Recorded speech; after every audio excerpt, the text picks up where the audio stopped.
Balle dans ma rue.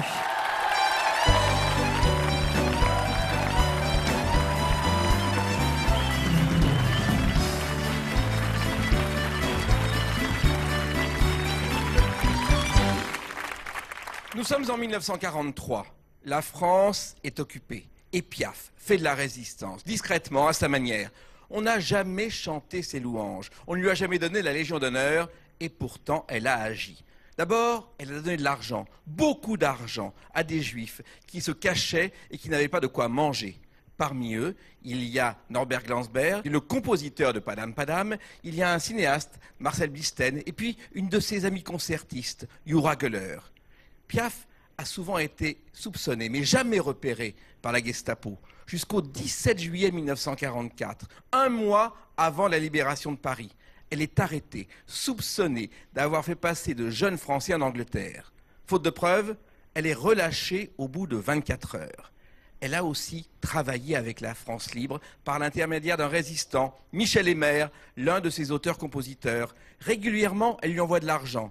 Pour la France libre et le maquis, mais aussi contre des chansons qu'il lui envoie. Et parmi elles, il en est une qui s'appelle « Balle dans la rue ».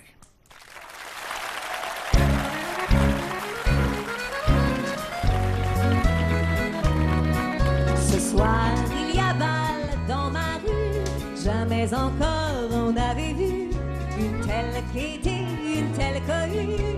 Il y a balle dans ma rue. Et dans le petit bistrot où la joie coule et flot, sept musiciens perchés sur un tréteau jouent pour les amoureux qui tournent deux par deux, le rire aux lèvres et les yeux dans les yeux. Ce soir, il y a balle dans ma rue. Tout le monde se sent un peu ému. Peut-être trop bien qu'on a trop bu. Il y a balle dans ma rue.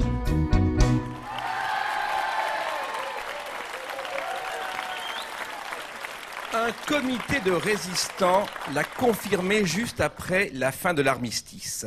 Édith Piaf a permis, facilité l'évasion de 170 prisonniers de guerre en 1943. Comment? C'est très simple. Les Allemands lui proposent d'aller chanter pour les prisonniers français en Allemagne. Elle accepte, à des conditions non négociables. Elle veut partir avec une équipe de secrétaires et de techniciens qui ne sera pas fouillée, qui échappera à tous les contrôles. Elle obtient un feu vert et elle arrive avec cette équipe et elle repart avec quelques personnes de plus qui ne sont pas comptées au nez et à la barbe des nazis. Et puis, plus fort encore, elle pose avec ses prisonniers, après le récital, pour des photos souvenirs. Et ces photos souvenirs vont permettre la réalisation de fausses cartes d'identité et permettre des évasions. Comment a-t-elle pu se procurer ces cartes d'identité ? Tout simplement, grâce à une machine spéciale fournie par de vieux amis de Pigalle d'Édith, des truands de Marseille qui avaient ça sous la main. Et parmi les évasions réussies, il y a celle d'un résistant qu'elle connaît bien, que vous connaissez bien, qui a été arrêté et qui est ainsi libéré. C'est Michel Eymer, l'auteur de Balle dans ma rue. Ce soir, il y a balle dans ma rue. Jamais encore on n'avait vu une telle gaieté, une telle cohue. Il y a balle dans ma rue. Et dans le petit bistrot où la joie coule à flot, sept musiciens perchés sur un tréteau jouent pour les amoureux qui tournent deux par deux, le rire aux lèvres et les yeux dans les yeux. Ce soir, il y a balle dans ma rue. Jamais encore on n'avait vu une telle gaieté, une telle cohue. Il y a balle dans ma rue.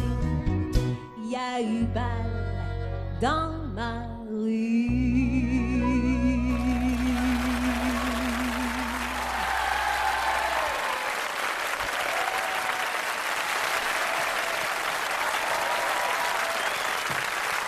Jacques Plessis et Nathalie Lhermitte, merci à tous les deux.